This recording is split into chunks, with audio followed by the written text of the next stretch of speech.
Elle nous est présentée par M. Palomino, qui est détenteur d'un doctorat en histoire de l'Université de Montréal et coordonnateur à la direction de la recherche et de la diffusion des collections patrimoniales de BANQ.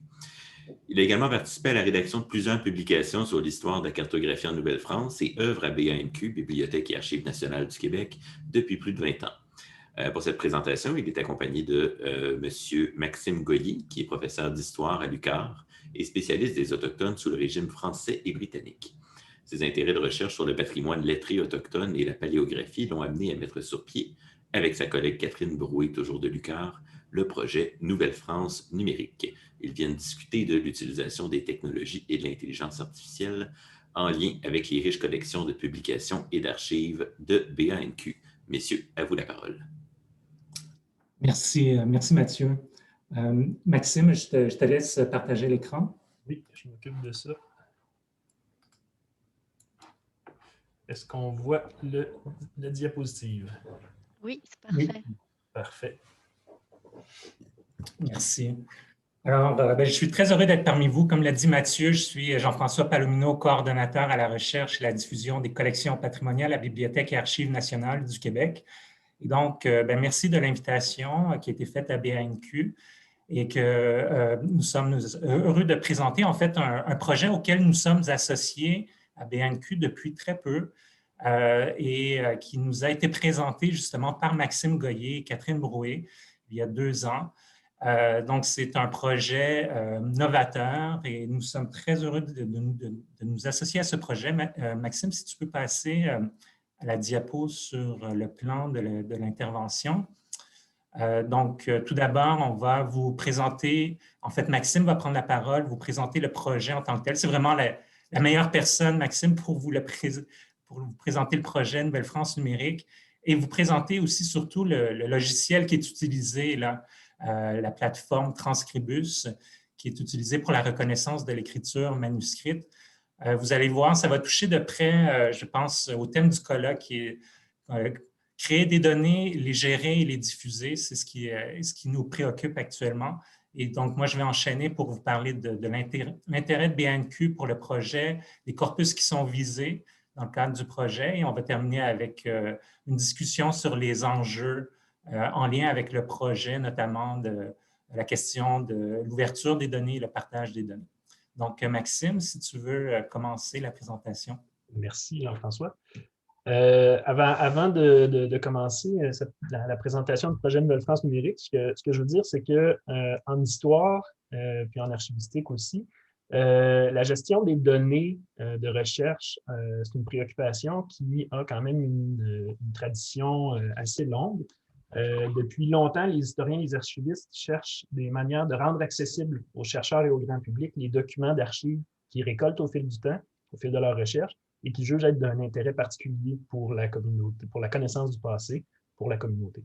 Pendant près de 2 siècles, par contre, c'est l'édition papier qui est demeurée le paradigme à l'intérieur duquel pourrait être envisagée cette diffusion. Les contraintes liées aux pratiques de l'imprimerie ont ainsi grandement influencé la façon dont les spécialistes transcrivaient et assemblaient les documents d'archives afin de rendre compte de façon aussi claire que possible de l'organisation du texte dans l'espace et des documents à l'intérieur des fonds d'archives qu'ils publiaient.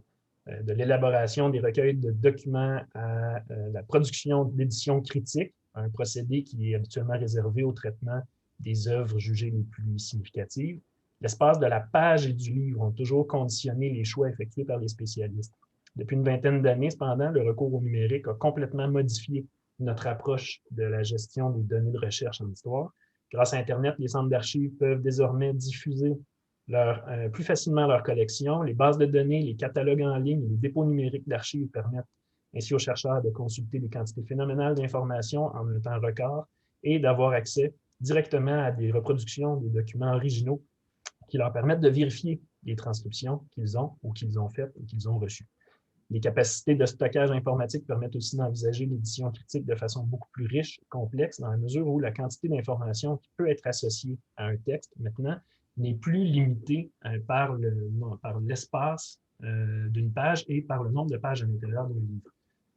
Donc, en revanche, ce changement génère aussi des nouvelles préoccupations chez les chercheurs.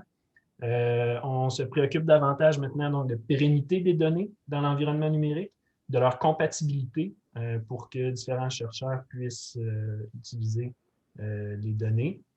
Et on se préoccupe aussi de rechercher des manières de mieux rendre compte de la matérialité des documents. Donc, étant donné qu'on a l'image souvent des documents numérisés, eh bien, on veut pouvoir rendre compte du document lui-même, donc aller plus loin dans sa description. Et voilà ce qui est à la base un peu du projet Nouvelle-France numérique.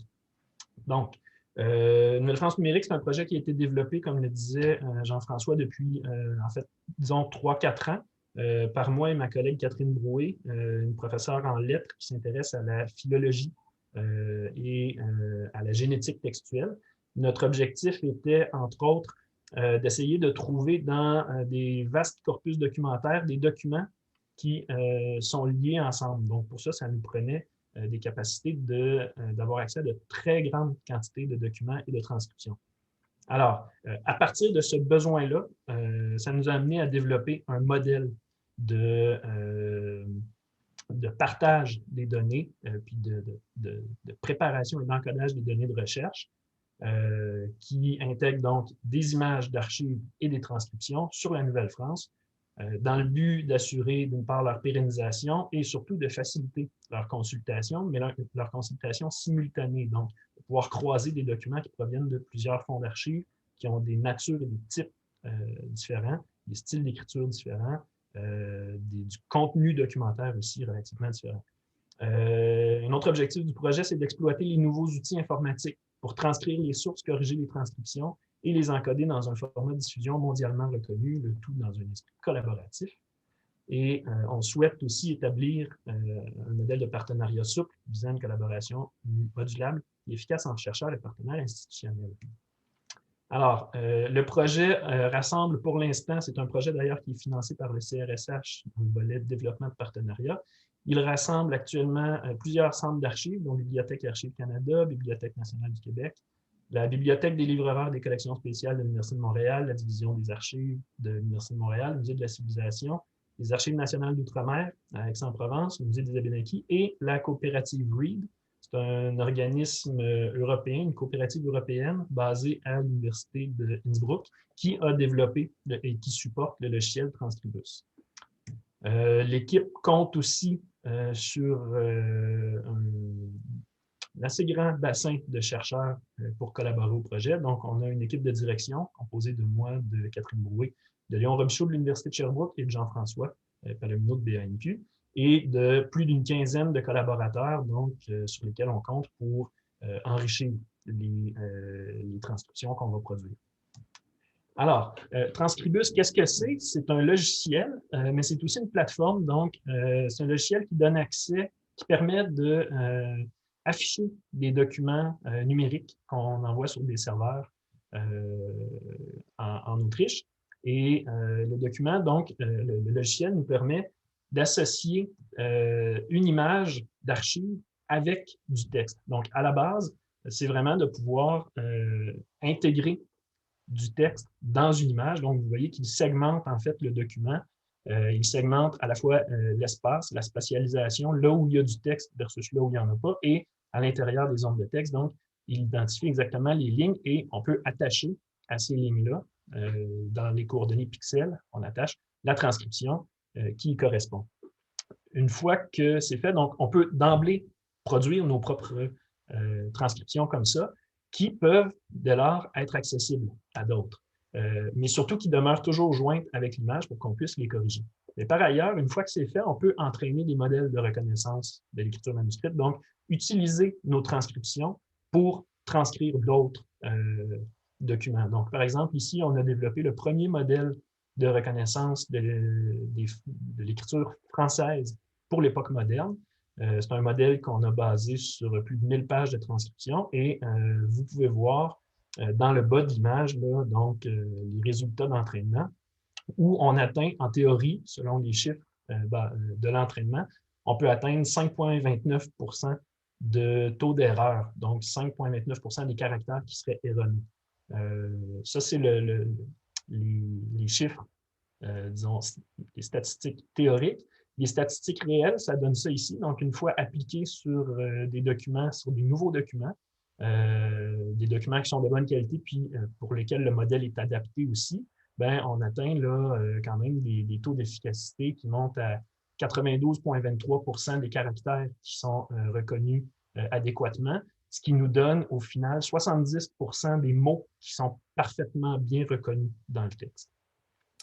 Une fois que c'est fait, l'intérêt, évidemment, avec un certain taux d'erreur, on peut souhaiter améliorer ces transcriptions-là. Donc, Transcribus nous permet de partager nos collections. Les collections, c'est soit des collections de documents, par exemple, qui reproduisent des fonds d'archives, ou des collections de documents qu'on construit nous-mêmes en fonction des corpus qu'on veut analyser. Et donc, on peut partager ces collections-là avec plusieurs utilisateurs qui peuvent intervenir pour venir faire des corrections et venir faire de la recherche aussi dans la documentation.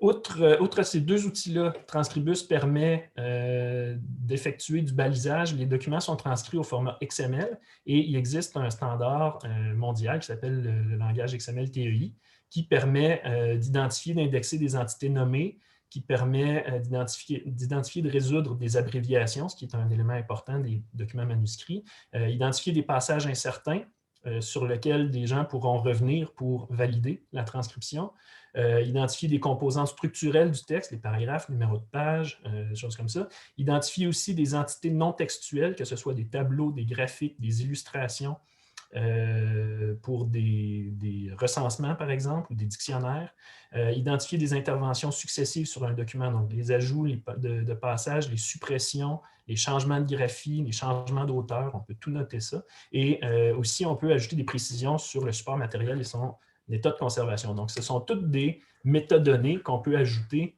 directement au texte, étant donné qu'on est en format XML. Vous voyez donc que c'est une interface tout simple.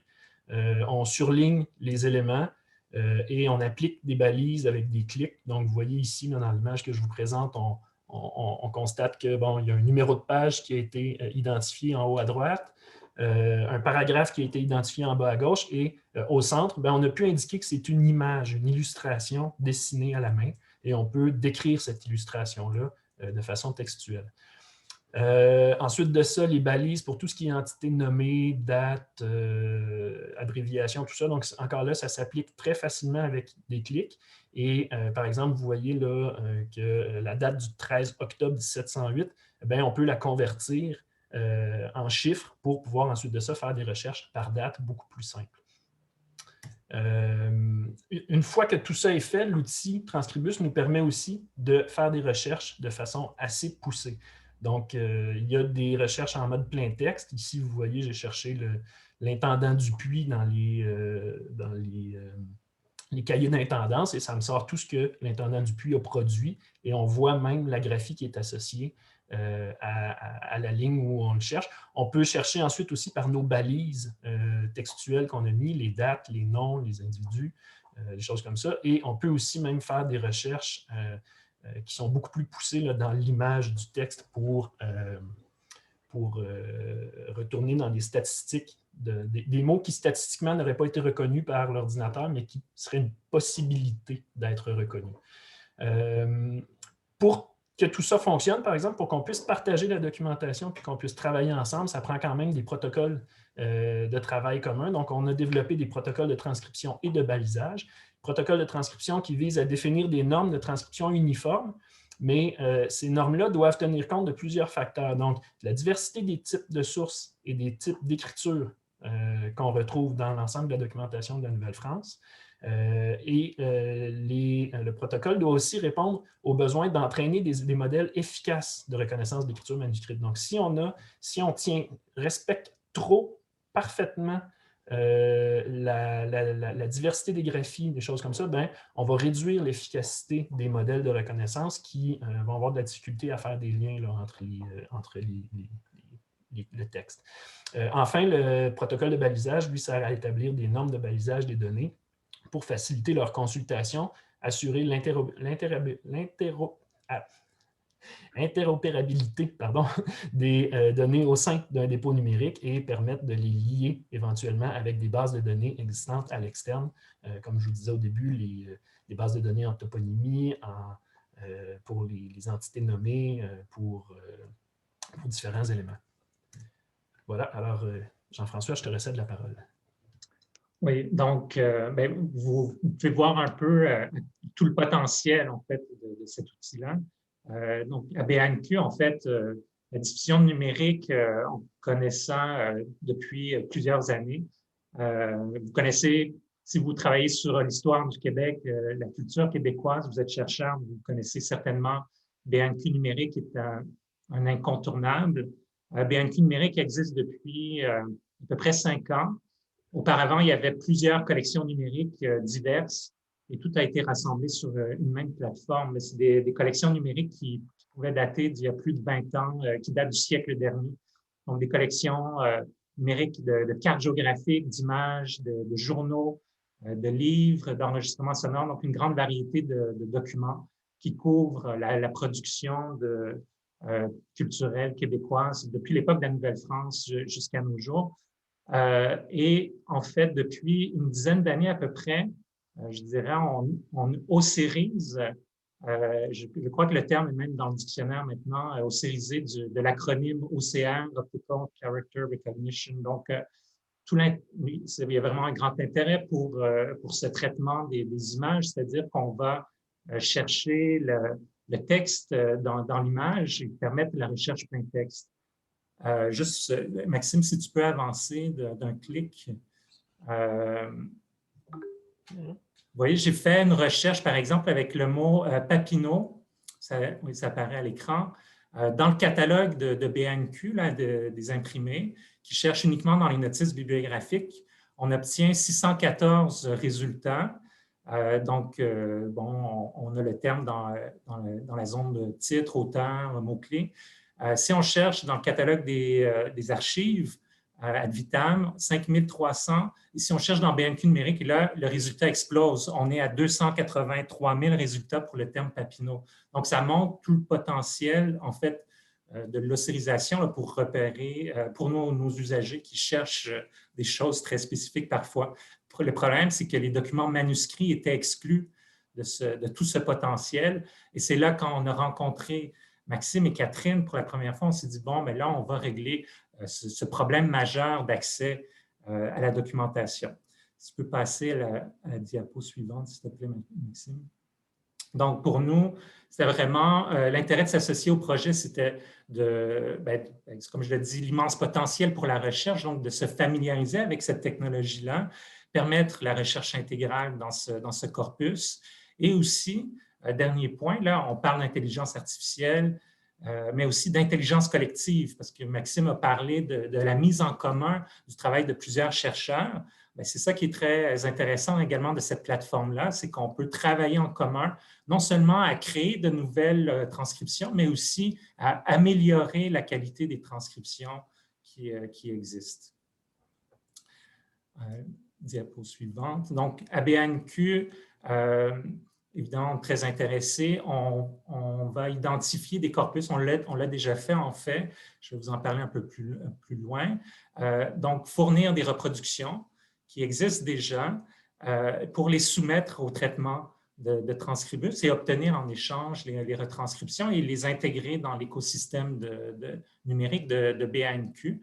Et puis, on s'est dit, impliquons-nous dans le projet dès le départ en amont, jusqu'à la toute fin du projet, puisque c'est vraiment un projet qui est très lié à la question des données de BANQ, très, très proche là, de ce qu'on fait. Voilà, d'où l'intérêt de mon implication, notamment comme co-chercheur dans ce projet. Mais on échange également sur les protocoles de transcription, d'édition et sur la question des partages des données qui concernent notre institution, mais aussi les autres institutions patrimoniales qui sont impliquées dans le projet. Alors, les corpus qui sont impliqués, on a visé les ordonnances des intendants. Je vais vous en parler un peu plus loin. Il y a également des archives judiciaires qui sont en cours de traitement, les registres du bailliage de Montréal, et c'est une professeure d'histoire à l'Université de Montréal, Dominique Deslandes, qui travaille avec ses étudiants sur ce corpus. Et éventuellement, on va s'attaquer également aux cartes géographiques. C'est mon intérêt personnel aussi. Je suis spécialiste de la cartographie de la Nouvelle-France et on pourra profiter de ce corpus-là pour générer une base de données toponymiques assez intéressante, notamment. Maxime, je vais parler des ordonnances des intendants. Donc, c'est un beau corpus très riche. On a plus de 4000 ordonnances qui ont été numérisées. C'est près de 10 000 pages. L'intendant, c'était vraiment le personnage principal de la Nouvelle-France qui touchait à l'administration, aux finances, à la police. Et puis, les documents traitent de tous les aspects de la vie quotidienne à l'époque de la Nouvelle-France, d'où l'intérêt de ce corpus qu'on met à l'essai dans Transcribus. Messieurs, il vous reste 2 minutes. OK. Bien, c'est parfait. On va terminer sur les enjeux. Pour BANQ, pour nous, il y a plein de questions qui sont soulevées par cette participation, notamment la question de la fluidité de la transmission des données. Donc, on veut rendre ça plus fluide pour passer d'une plateforme à l'autre. La question des conditions d'accès et de partage est extrêmement importante également. La question du taux d'erreur des retranscriptions. Jusqu'à quel point on est capable de vivre avec des retranscriptions imparfaites, c'est ce qu'il faut déterminer également. Et puis, à quel moment on va décider de remplacer des transcriptions imparfaites par de nouvelles? À quel moment ça vaut la peine de faire ce remplacement? Il y a la question de l'enrichissement en XML, TEI. On n'a pas de plateforme qui est capable de gérer et de diffuser cette information-là, d'où l'intérêt d'avoir une plateforme séparée de celle de BANQ, du moins pour nous. Et puis, finalement, il y a la question de cet afflux vraiment massif de métadonnées qui est à gérer, parce qu'après, ça joue sur les résultats de recherche. Il faut avoir des moyens efficaces de trier et de filtrer les résultats de recherche. Donc, c'est les principaux enjeux qui nous concernent. Je vais laisser Maxime poursuivre avec les autres enjeux. Oui. Bien, du point de vue des chercheurs, évidemment, il y a d'autres enjeux, puis c'est tout l'intérêt de faire un travail de partenariat avec des centres d'archives, puis avec Jean-François notamment. Bon, c'est sûr qu'il y a des avantages significatifs. Ça permet de travailler simultanément à plusieurs, de profiter de multiples expertises pour enrichir la qualité des transcriptions puis du balisage, accéder à de très vastes corpus, donc en mettant en commun notre travail, mais on obtient aussi celui des autres en échange. Donc, ça permet vraiment d'accroître les possibilités de recherche et surtout d'éviter le dédoublement du travail. On ne fait pas 2 fois le travail que quelqu'un a déjà fait. Par contre, il y a des défis et il y a des hésitations aussi. Par exemple, il y a la qualité variable des données produites par différents chercheurs. Donc, on a beau faire des protocoles, la quantité de données qu'on traite ne peut pas donc elles ne peuvent pas toutes être traitées avec la même perfection, je dirais. On parlait tantôt de taux d'erreur. Il y a aussi même le niveau de balisage. On ne peut pas tout baliser, tout ce qu'on veut sur 100, 200, 400 000 pages. Il y a une perte d'expertise en paléographie aussi que certains craignent, mais jusqu'ici, ce n'est pas quelque chose qui se manifeste. Au contraire, il y a, je dirais, un regain d'intérêt pour la paléographie. On a peur aussi, chez certains, d'une difficulté à faire reconnaître la contribution de chacun. Bien, Transcribus a des moyens de garantir ça. Donc, chaque modification apportée par un usager est enregistrée au nom de cet usager-là. Donc, on peut tenir registre de la contribution de chacun. Ça, c'est important. Il y a des enjeux aussi qui sont liés à la publication de données inédites, c'est-à-dire quand on travaille sur des données, on veut idéalement pouvoir en profiter en premier parce qu'on est le premier à les générer. Comment on peut limiter peut-être le partage jusqu'à ce que les données aient été exploitées dans un premier temps par le chercheur. Ça, c'est des choses qui sont des fois peut-être un peu plus difficiles à gérer. Et enfin, bien, la difficulté de développer un dépôt numérique pour rendre les données publiques. Donc, une fois que tout ça est fait, idéalement, il faudrait que les données puissent être accessibles au public, mais là, ça demande des infrastructures de recherche. Est-ce qu'il faut repasser par les centres d'archives ou est-ce qu'il faut passer par le développement d'une infrastructure différente, c'est des choses qui sont à évaluer et qui peuvent être assez lourdes aussi là, au niveau du travail. Voilà. Merci. Alors, ça complète la présentation. Si vous avez des questions, nous sommes tous disposés à vous écouter.